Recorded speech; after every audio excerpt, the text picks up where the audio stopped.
Al-Wasil ba'dal fasil. Baik, terima kasih Anda masih bersama kami dalam program Tafsir Pendidikan Islam dengan tema kesehatan mental. Sebagaimana yang kita tahu bahwasanya kesehatan itu bukan cuma kesehatan fisik, melainkan juga kesehatan mental. Namun sayangnya banyak sekali orang yang tidak memperhatikan tentang kesehatan mental ini. Termasuk juga kita selaku muslim, karena banyak di antara kita yang tertimpa kesehatan mental, penyakit mental ini seperti dengan tertimpa oleh putus asa, kemudian kikir, dan juga berkeluh kesah sehingga hati menjadi sempit. Dan tadi kita sudah membahas di segmen kedua bahwasanya di antara terapi untuk penyakit ini itu dengan cara sholat, ya tentunya sholat yang khusyuk. Nah, di segmen sekarang insya Allah kita akan lanjutkan lagi seperti apa terapi untuk kesehatan mental ini. Ustaz, kita lanjutkan pembahasan kita terkait kesehatan mental. Ya. Bismillah, alhamdulillah, salatu wassalamu ala rasulillah ma ba'du. Jadi terapi yang pertama tadi adalah sholat yang khusyuk. Kita lakukan terapi dengan sholat dengan cara yang khusyuk tadi ya. Sholat yang khusyuk ya. Bahkan Nabi menyarankan kepada kita shollu sholatal muwaddi'. Sholatlah kalian seperti sholat orang yang hendak berpisah. Berpisah dari dunia ini tentu orang akan khusyuk karena ini adalah sholat yang terakhir kali. Tentu dia akan fokus dengan sholatnya, dia tinggalkan seluruh pikirannya kecuali dia fokus terhadap sholat tadi sehingga dia khusyuk. Makanya ketika sholat kita pandangan adalah ke tempat sujud ya. Karena dengan tempat sujud itulah kita akan meletakkan kening kita di tanah, kita letakkan seluruh isi kepala kita, isi hati kita hanya tunduk patuh pada Allah Subhanahu wa taala. Itu terapi yang pertama. Yang kedua, di dalam ayat itu dijelaskan ya, walladzina fi amwalihim haqqum ma'lum lis-sa'ili wal mahrum. Jadi terapi yang kedua adalah dengan sedekah ya. Jadi terapi yang kedua adalah dengan sedekah. Itu orang-orang yang mereka di dalam harta mereka ada hak yang sudah maklum, yang sudah jelas ya. Baik bagi orang yang butuh ya, orang yang minta-minta ataupun orang yang tidak minta-minta ya. Baik bagi kerabat kita ataupun bagi orang lain. Jadi kenapa terapi yang kedua ini adalah penting dengan sedekah?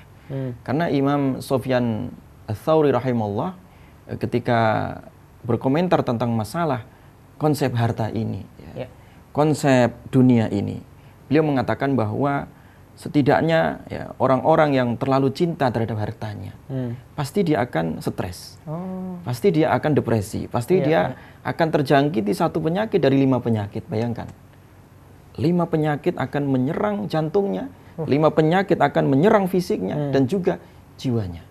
Itu kata Imam Sufyan Ats-Tsauri ketika orang itu terlalu cinta terhadap harta, sehingga dalam Islam itu harta harus dikeluarkan karena ada orang lain. Apa penyakit itu? Yang pertama kata Imam Sufyan Ats-Tsauri adalah tulul amal. Orang yang terlalu cinta terhadap hartanya, dia pasti kena penyakit mental tadi. Panjang angan-angannya, seakan dia hidup 1000 tahun ya. Seakan-akan dia tidak pernah mati, seakan-akan hidupnya itu panjang, padahal kematian di belakangnya ya. Lebih dekat daripada ya, kancing bajunya ya. Ini jadi panjang angan-angan, lupa daratan bahasa sekarang ya. Kemudian yang kedua, wahirsun ghalib ya, rakus. Dia senantiasa antusias, rakus terhadap dunia. Dia sudah tidak lagi mempertimbangkan ya, dunia ini adalah miliknya semua.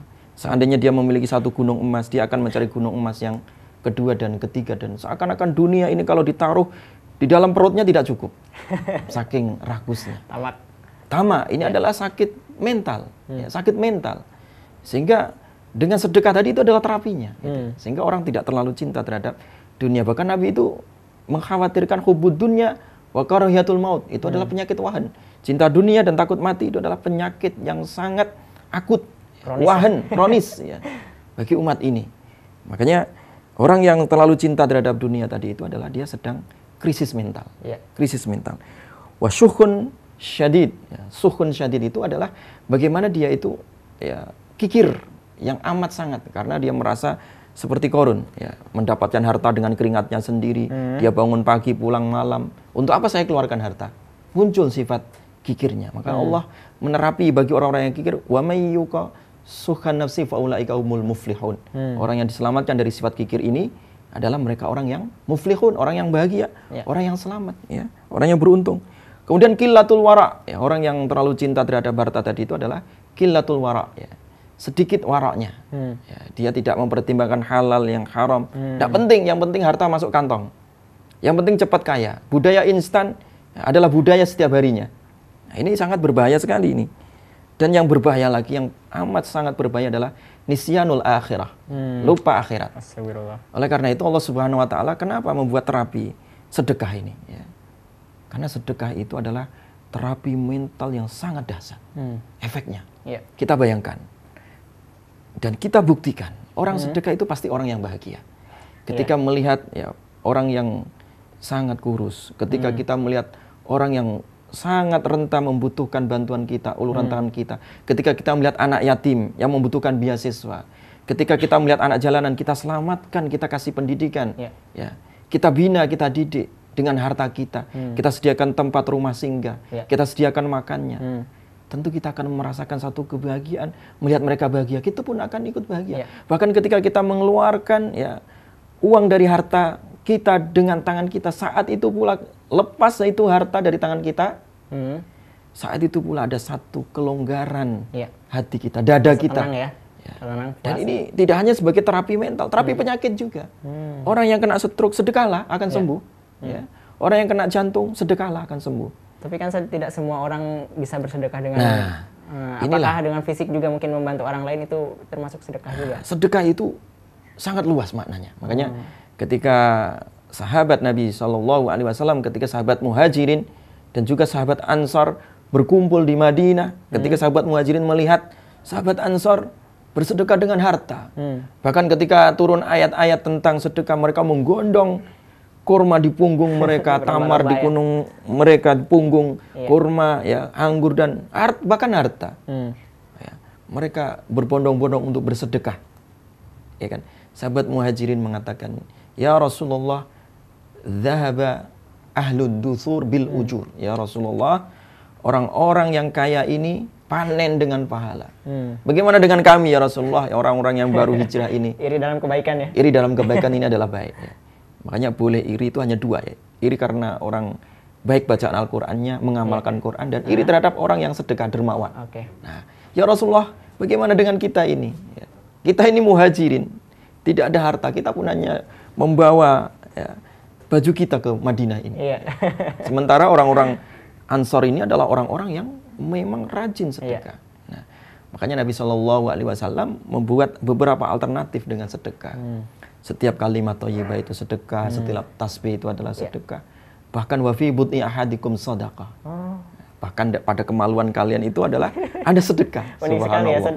Sangat unik sekali Rasulullah SAW memberikan beberapa alternatif. Makanya oleh karena itu, dengan kita memperbanyak sedekah, baik khususnya secara finansial, secara harta kita, ya, ataupun sedekah secara amal dengan cara amal-amal saleh itu tadi, secara umum, ya, secara global tadi itu adalah sebagai terapi daripada mental kita. Ya. Semakin kita berbuat amal soleh, semakin banyak kita bersedekah, semakin longgar jiwa kita, semakin lapang hidup kita. Orang tidak akan pernah jatuh miskin karena sedekah. Orang tidak akan pernah dia celaka gara-gara dia beramal soleh, memperbanyak amal soleh. Malah justru sebaliknya, semakin dia bersedekah, semakin dia menjadi orang yang kaya. Semakin dia beramal soleh, semakin dia menjadi orang yang amat bahagia di dunia ini. Tidak stres, tidak mudah depresi, apalagi bunuh diri. Nah, ini sebenarnya terapi manusia modern yang jarang diperhatikan oleh para pakar. Ya. Jarang diperhatikan pula oleh para dokter. Dokter hanya sekilas dia memperhatikan ini obat-obat, ya, sekedar hanya obat generik, ya. Obat yang hanya sekedar menghilangkan pusing, memudahkan orang tidur. Ya, lupa. Ya. Para pakar ini lupa bahwasanya ada obat yang sangat mujarab, obat sedekah ini, obat sholat khusyuk ini. Ini adalah terapi mental.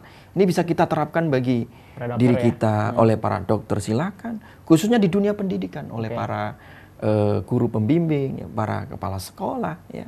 Ketika melihat kenapa anak-anak saya ini mentalnya rusak, mudah tawuran, malas belajar, ya kan? Diperintah guru malah menentang, ya, pergaulan bebas. Ada apa ini? Maka salah satu langkah yang paling efektif di sini itu adalah bagaimana seorang guru mengajak siswanya ketika zuhur, ayo nak kita bersama-sama sholat berjamaah.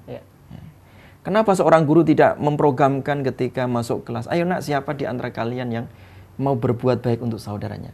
Sedekahlah walaupun sehari hanya 100 rupiah. Sedekahlah walaupun hanya 1.000 rupiah. Tidak melihat angka. Tidak melihat angka. Kalau toh lebih banyak itu lebih afdol. Dan ditambah dengan keikhlasan itu tadi. Ini adalah terapi yang sangat luar biasa bagi anak-anak kita ya, sehingga tidak ada kita mendengar lulus dia tawuran, tidak mendengar anak-anak kita terjerumus ke dalam pergaulan bebas. Itu barangkali.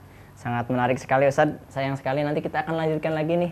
Bahwa kita sudah dapat 2 poin setidaknya bahwasanya terapi kesehatan mental ini dengan cara sholat yang khusyuk dan juga sedekah.